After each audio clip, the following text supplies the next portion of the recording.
While headlines often discuss who invents the best chip, trains the most complex AI model, or makes the smartest robots, none of that matters unless you can power them.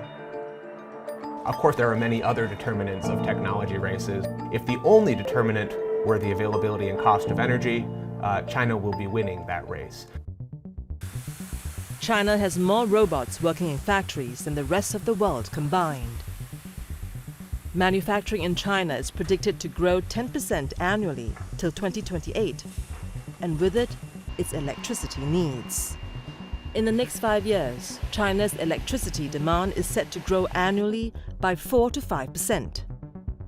Across the country, new low-carbon sources are meeting much of China's growing electricity demand. And so, to supplement its renewable energy push, China has invested in nuclear. China's got fairly aggressive nuclear plans in the global context. The scale, they're looking at something like 10 gigawatts a year, roughly, every year for the foreseeable future. Now, that's still relatively small in the context of China's massive electricity industry, but it's larger than the ambitions of any other country in the world right now. Nuclear reactors generate electricity through a process called nuclear fission. Atoms of radioactive fissile elements like uranium are split to release heat, which boils water into steam that drives turbines connected to generators. China currently has 28 nuclear reactors under construction, nearly half of the global total.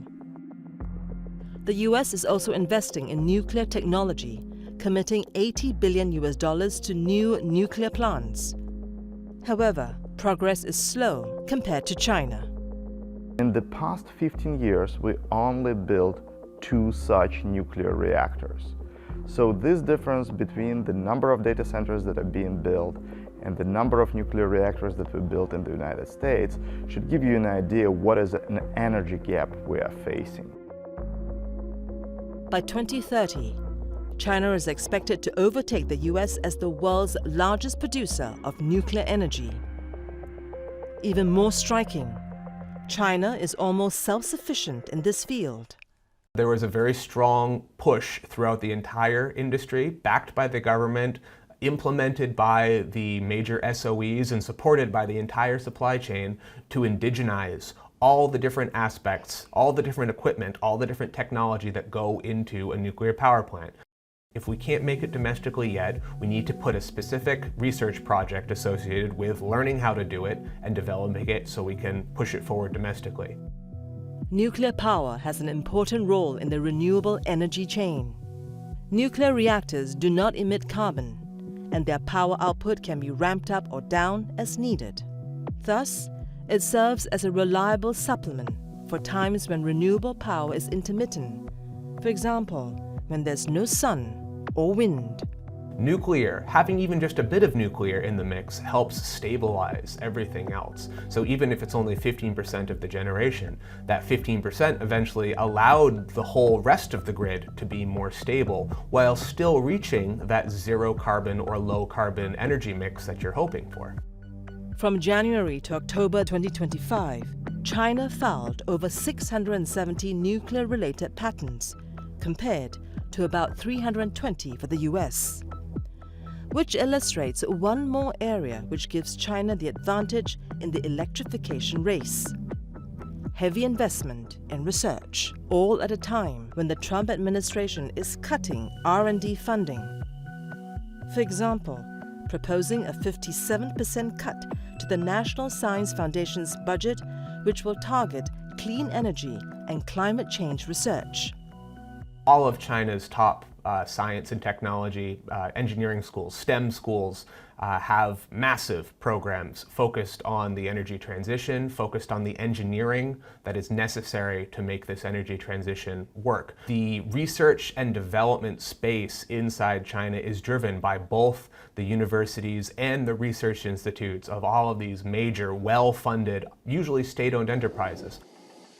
But even with the massive push for nuclear and renewables, China is still a net energy importer. Here is its weakness vis-à-vis the US.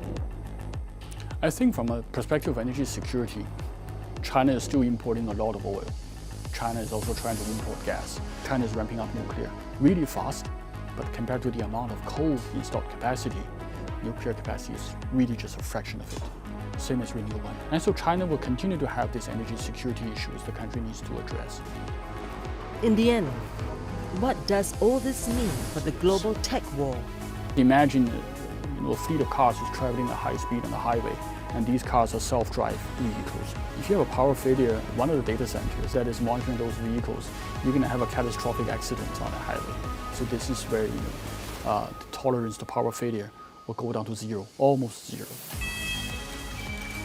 Of course, in the real world, there are many other determinants of technology races. We talk about human capital and funding, and in the case of AI, the availability of chips. But if the only determinant were the availability and cost of energy, China will be winning that race. There is a lot of talk about America not being able to produce enough electricity to maintain its economic competitiveness in the world of AI. I think that such risk exists on very short time scale, but in the long term, I fundamentally believe that America is capable of addressing those issues. We have so much creativity and technical talent in the country that can be put to solving these issues, which, coupled with our enormously vibrant private sector, can deliver on what we need.